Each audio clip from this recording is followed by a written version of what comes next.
La campagne pour sa réélection n'aura pas été aussi facile que prévu. Il y a quelques semaines encore, un deuxième mandat de Dilma Rousseff à la tête du Brésil semblait assuré. Mais la fulgurante entrée en course de sa rivale écologiste Marina Silva a mis la présidente sortante en difficulté. L'économiste à la réputation de dame de fer bataille pour défendre les réussites sociales de son gouvernement. Pour la première fois de son histoire, le Brésil a disparu de la liste des pays qui souffrent de la faim. Ça montre que nous avons accordé une très grande importance à la réduction de la misère et de la faim au Brésil. Ancienne guérillera torturée sous la dictature militaire, Dilma Rousseff a aujourd'hui l'image d'une technocrate austère et inflexible. Protégée par son charismatique prédécesseur Lula, elle se présente comme garante de la continuité de sa politique sociale. En 12 ans de pouvoir du Parti des travailleurs, les programmes sociaux ont en effet permis à 40 millions de Brésiliens de sortir de la pauvreté dans l'un des pays les plus inégalitaires du monde.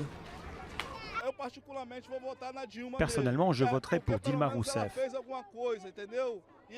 Parce qu'au moins, elle a fait quelque chose. Elle a fait changer les choses avec des crèches, des écoles.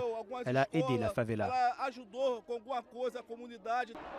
Mais les protestations massives de 2013 contre les dépenses du mondial de football et pour réclamer de meilleurs services publics ont écorné la popularité de la chef de l'État.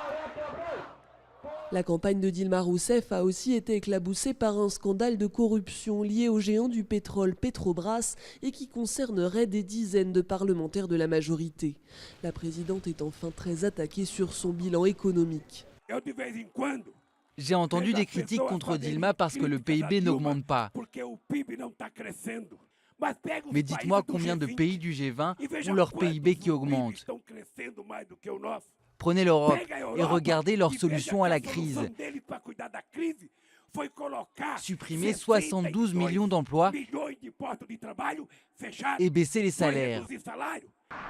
Critiquée par les marchés, Dilma Rousseff devra convaincre qu'elle peut sortir le Brésil d'un climat économique morose. La 7e économie mondiale est entrée en récession au premier trimestre, tandis que la croissance du pays s'annonce quasi nulle en 2014.